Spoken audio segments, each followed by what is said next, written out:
Tantor Audio, a division of Recorded Books, presents The Cyanide Canary, A True Story of Injustice, by Robert Dugoni and Joseph Hilldorfer, narrated by Tom Perkins. Tuesday, August 27, 1996. Evergreen Resources Incorporated, Soda Springs, Idaho, 10:20 a.m. Chapter 1. Scott Dominguez pulled up the extension ladder, balancing it like a circus performer high off the ground as he stepped along the rounded surface of the acid storage tank. He fit the legs of the ladder into the 22-inch diameter entry hole and let the rungs slide through his palms until he felt it hit bottom. It was like dropping something down a manhole. Darkness swallowed it. He sat down atop the 11-foot-tall, 36-foot-long rust-orange tank, dangling his steel-toed Red Wings in the hole, thinking about the morning and regretting his comment. Teresa Cole, his fiancée, had driven him to work at Evergreen Resources, a phosphate fertilizer plant in Soda Springs, Idaho, at 6:45 that morning. She stopped the car near the construction trailer at the front of the plant, their normal routine. Dominguez kissed her goodbye, opened the car door, and turned to get out, but something made him stop. "I'm afraid to go to work," he said. He knew his comment had worried her, and he hadn't meant to do that. It was just that his boots were still wet from standing in the knee-deep sludge and water in the tank the day before, and he didn't feel well. His throat had started bothering him after he and Darren Weaver had climbed out of the tank, unsuccessful in their efforts to break up the sludge using a fire hose and brooms. The sludge kept clogging the 1¼ inch spigot, making the water level in the tank rise, so they decided to quit and wait until the morning when they could talk to their employer, Allan Elias, about cutting a bigger hole. By the time Dominguez got home, his throat burned, and he felt like he was coming down with something. He begged off hiking with Teresa and his nephews and spent the night on the couch. In the morning he'd felt better, but still not himself. He knew Allan was going to make him go back inside the tank, something he didn't want to do. He thought about phoning in sick, but didn't want to lose his job. Besides, he felt better now, though his throat was still bothering him. He'd tell Teresa everything was fine when she picked him up to go to lunch at the Quick Stop in town. Dominguez sat back beneath a cornflower blue summer sky and wiped a trickle of perspiration from the side of his face. The temperature would likely hit the mid-90s by early afternoon, but at just after 10 in the morning it remained comfortable. Atop the tank he looked out over the evergreen plant. To anyone driving along North Hooper Road, the rugged beauty of southeast Idaho's Bear River Valley gave Evergreen the feel of a high-plain cattle ranch, but upon closer inspection nature could not camouflage Evergreen's dilapidated and tattered condition. It looked damn near abandoned, a junkyard of rusted tanks, cut-up railroad cars, and twisted bits of metal and plastic containers littering a pocked and scarred moonscape of craters and dirt piles. Pipes and smokestacks extended from the tanks and battered barn-like buildings at odd angles, a maze of metal that turned and digressed seemingly without purpose. 2 mountains of mining waste rose above the building roof lines, one a coal black, the other a starch white. The piles had been trucked in from the waste ponds of the Kerr-McGee processing plant, which was just a mile down North Hooper Road. 20 years old, Dominguez had 2 years invested at Evergreen, his first real job after graduating from Soda Springs High, and he didn't want to get fired. He needed the money if he and Teresa were to get married. He wanted to replace the promise ring he gave her with a diamond, and maybe start saving for college, something they continued to talk about. He couldn't do that working as a stock boy at the Quick Stop or helping his mom out at the B&H Cleaners she owned in town. The real money was at the industrial plants along North Hooper Road, like Kerr-McGee, Monsanto, and Soda Springs Phosphate. Problem was, most wouldn't hire a 20-year-old without experience. Allan Elias did. Elias had a big contract to process Kerr-McGee's mining waste and turn it into fertilizer, and Dominguez understood that if Elias could get the plant up and running, Kerr-McGee would buy it. If that happened, he would have an inside track working for a premier company in town, giving him and Teresa a real start in life. So he wasn't about to lose his job, even if that meant going back inside the tank, which was inevitable since he and Weaver were the only two Evergreen employees who could physically fit through the small opening. Lean-muscled like a flyweight boxer, Dominguez was just 130 pounds, with the wiry strength of a high school wrestler and nimble enough to keep a hacky sack in the air for 200 kicks. Taller, but thin as a pipe cleaner, Weaver also had no problem fitting in the entry hole. Evergreen's other two employees, Brian Smith and Gene Thornock, were each 20 years older and carried the extra years in their chests and bellies. When they met Monday in Elias's construction trailer to discuss cleaning out the tank, Gene told Allan he couldn't fit in the hole, and Brian, well, he just flat out said he wasn't going in without safety equipment. Allan told Gene to stay on the outside and Scott and Darren to clean the tank from the inside. Brian was to turn the water to the fire hose on and off. They met again Tuesday morning to tell Elias about the sludge clogging the spigot and that Gene wanted to cut a bigger hole, and that touched off another conversation about the lack of safety equipment.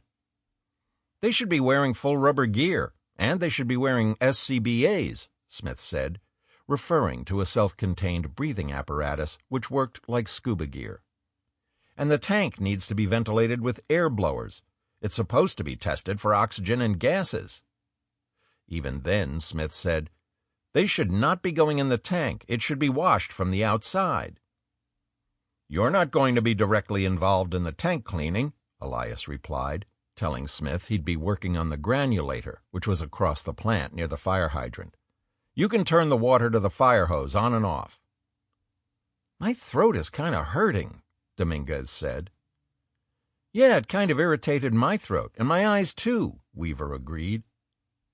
"What about getting respirators?" Dominguez asked, hoping Allan would get respirators from Kerr McGee, which is where they had borrowed the fire hoses. Elias just got angry. He was renting 2 rail cars to store sulfuric acid, and he couldn't transfer the acid into the storage tank until it was cleaned out. At over 6 feet tall, with round shoulders and a thick chest, Elias was physically imposing. When he got mad, his eyes bugged, his face flushed red, and his mouth became a great gaping hole. "You guys lose everything I buy for you," he said, though none of them knew what he was talking about since they had never seen any SCBAs at the plant. "Well, what about the permit? You also need a confined space permit, and everyone has to sign off on it," Smith said. "I don't need a permit. There's nothing in that tank but mud and water. It's as safe as ordinary shampoo." "I'll handwrite it." "No," Elias replied. "I'll take care of it." It was what he always said. He never did. "I saw a mask in one of the rail cars," Dominguez said. Elias turned to him. "Well, go get that." They left the trailer and walked down the dirt road between the 2 storage barns. Scott left them standing by the tank and climbed into one of the railroad boxcars in the boneyard. He found the trunk with the mask piled amid junk, carried it to where Elias and the rest of the employees waited, and popped it open. The respirator looked like something from World War I, a mask with a hose attached to a canister. "That's not a respirator," Smith said. Scott turned the oxygen valve and heard a hiss. "Good, just use that," Elias said. "That way I don't have to get more oxygen." "What about the rest of the safety equipment?" Smith asked, referring to the protective clothing, the air blowers to ventilate the tank, and the equipment needed to test the air inside. "I'll take care of it. You guys just get in there and do the job. I'll see you in 2 hours. Have it done before I get back," Allan said. He walked back toward the trailer, got in his truck, and left. But getting the job done turned out to be easier said than done.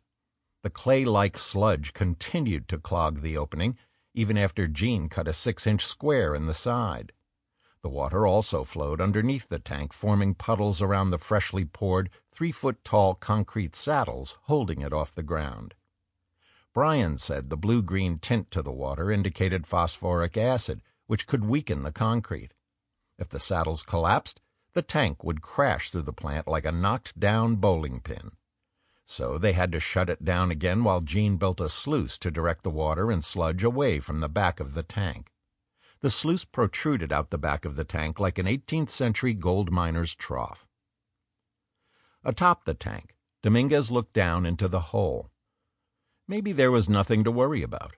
Maybe all the talk about safety equipment and confined space permits was just Brian's way of getting out of going in the tank. Allan assured them there was nothing in it that could hurt them, that the sludge had the pH of ordinary shampoo. He'd even put some in his mouth and spit it out. Dominguez trusted him. With the opening cut and the sluice built, he stood, climbed onto the ladder, and stepped down a rung. Then he stopped. To the east, the smokestacks of Monsanto billowed artificial clouds. Scott Dominguez closed his eyes for a moment, feeling the sun warm on his face, the air soothing his throat and lungs like a cool glass of water. When he opened his eyes, he took one last look down North Hooper Road, a desolate two-lane highway that stretched like gray taffy to the horizon. There was no sign of Allan. Friday, March 15th, 1996. Federal Courthouse, Tacoma, Washington. Chapter 2. Several months earlier, Joe Hilldorfer stood alone, admiring the opulent Dale Chihuly glass sculpture that floated from the ceiling in the foyer of the magnificently renovated railway station that now served as Tacoma's federal courthouse. A special agent with the Environmental Protection Agency's Criminal Investigation Division, EPA-CID, Hilldorfer had come to the courthouse to witness the sentencing of Boomsnub Chrome and Grind, a Vancouver, Washington chrome plating company. His 2-year investigation had led to an indictment of the company and 2 of its officers on charges of illegally dumping thousands of gallons of the cancer-causing agent hexavalent chromium into the soil, then lying to cover up the crime. Hilldorfer adjusted the knot of his tie, which felt as if it was strangling him. For an FBI agent, suits and ties had been mandatory. As an EPA agent, he rarely put one on, even for court. Today, he felt he needed the karma from his years with the Bureau when the directive from his superiors had been simple. AIJ. Put the assholes in jail. Despite Boomsnub's history and the evidence Hilldorfer's investigation uncovered, his instincts told him he was going to find something far less pleasing inside Judge Robert Bryan's courtroom than the sculpture that sparkled overhead like thousands of distant stars. In the 1980s, the Washington State Department of Ecology, WDOE, had learned that chromium was being released into the soils at the Boomsnub facility. Boomsnub's officers led the WDOE to believe the problem was the result of a prior 2,000-gallon spill, but wells dug on and off the site and soil samples revealed extreme contamination levels and a plume of chromium that was spreading along a thick layer of clay that protected the Troutdale aquifer. Concern grew that the plume would compromise the drinking water to the second-largest county in Washington state. The WDOE instituted a $3.4 million 4-year effort to solve the problem, including the installation of a pump and treatment system at Boomsnub to catch spills of rinse water and chromic acid, but the plume continued to spread. Hilldorfer and his co-agent Mike Burnett became involved on October 10, 1993, when the WDOE called to say that the pump and treatment system had a meltdown.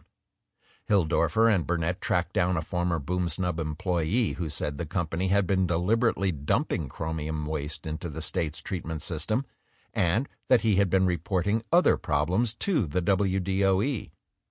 Based on his statement and the problems documented in the WDOE file, Hilldorfer and Burnett obtained a search warrant to raid the facility. Boomsnub officials blamed the employee, calling him a terrorist and vandal. While they admitted to putting waste in the state's system, they said it was only to clean up the spill. Additional inspections of the treatment system, however, revealed levels of chromium waste so high that it had dissolved brass fittings, which resulted in a discharge of up to 20,000 gallons into the city of Vancouver's sewer system. Boomsnub's waste containment vault was also leaking, but the company said it had not fixed it because they were preparing to move into a new facility. Hilldorfer suspected more to their story, and documentation seized during the search proved that the plant manager had been systematically dumping the chromium waste directly into the state's system. The EPA obtained an emergency shutdown order. The subsequent emergency removal action to knock down the plant and clean up the mess would leave taxpayers with an estimated $31 million cleanup bill, at the time the largest Superfund project in Washington state. In February 1995, a federal grand jury indicted Boomsnub and 3 of its top officials on 8 counts of environmental crimes, including conspiring to violate hazardous waste laws. When trial appeared imminent, expectations grew that Boomsnub would be fined millions of dollars and the officers sentenced to significant jail time. Dixon McClary, the special agent in charge of EPA's Region 10, didn't think so. He began to utter a mantra when he passed Hilldorfer's cubicle. "I smell a plea." Hilldorfer had ignored him. There was no reason for the government to plea the charges. The evidence of criminal activity by the company and its officers was strong. Then late on a Friday night, a fax came into the Region 10 office in Seattle. The Department of Justice and Boomsnub's lawyers had reached an agreement. In exchange for guilty pleas on 2 counts, the DOJ would drop the remaining counts. Still, Hilldorfer remained optimistic. Under federal sentencing guidelines, Boomsnub faced a $500,000 fine for each remaining charge, and the officers were facing maximum sentences of 5 years in prison and individual fines of $250,000. Lowering his gaze from the sculpture, Hilldorfer checked his watch. It was time. He walked to Judge Bryan's courtroom, swung open the heavy wooden doors, and took a seat in the gallery next to Burnett. At 27, Burnett was 10 years younger than Hilldorfer and had become like a brother during their prolonged investigation. Except for a brief greeting, neither man said much. Others in the gallery included the regulators from WDOE. Thor Cutler, the EPA on-scene coordinator who had excavated 9,000 tons of contaminated dirt from the Boomsnub site, and the citizens from the Clark County Citizens Action Committee. Beyond the wooden railing sat the prosecutors from the U.S. Attorney's Office and the officers of Boomsnub and their counsel. Today was Judgment Day. They had all come to see Boomsnub pay the piper. Judge Bryan entered the courtroom from a door at the side and took the bench, arranging the papers on his desk before sitting forward to discuss the charges and the plea agreement.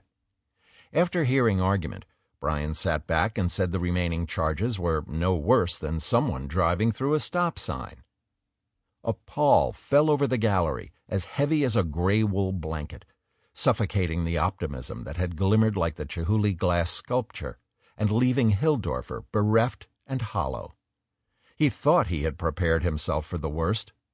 He was wrong. Burnett turned to him for an explanation.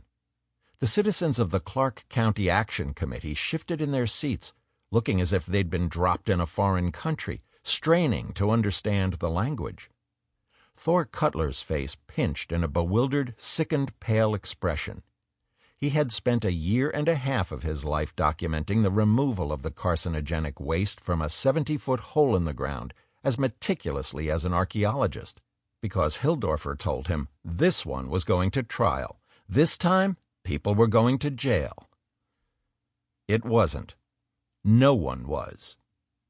As Judge Bryan continued to discuss the charges, Hilldorfer could no longer hear him over the din of his burned-out EPA colleagues. "What did you expect? People don't go to jail for environmental crimes, you know that. They get a slap on the wrist, 6 months at most at one of the federal clubs. You're wasting your time."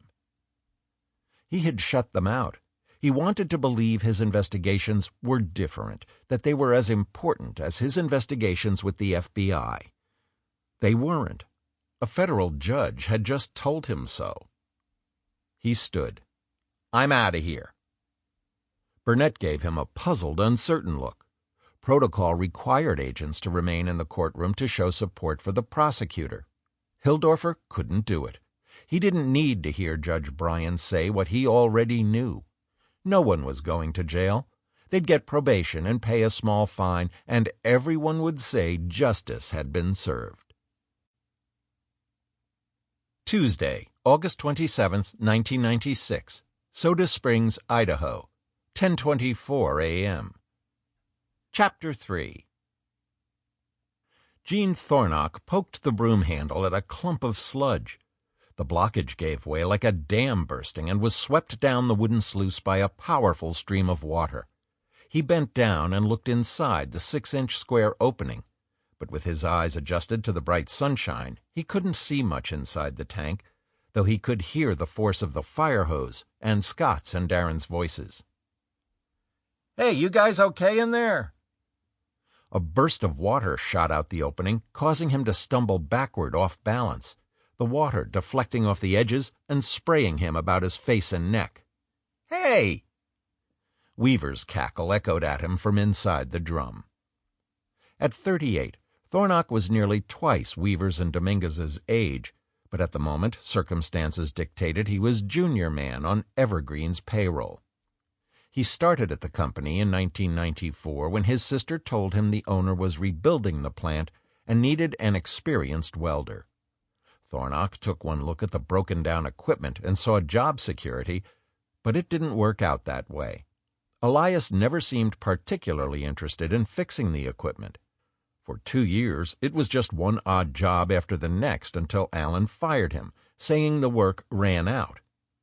Thornock hooked on as a welder at Mark III, another company in town, but they laid him off during a shutdown, and he was again in need of a job. Much as he didn't want to, he went back to Evergreen, and Allan rehired him. Thornock turned from the tank at the sound of the backhoe approaching and stepped back from the sluice as Brian Smith lowered the bucket and scraped another pile of sludge toward the boneyard.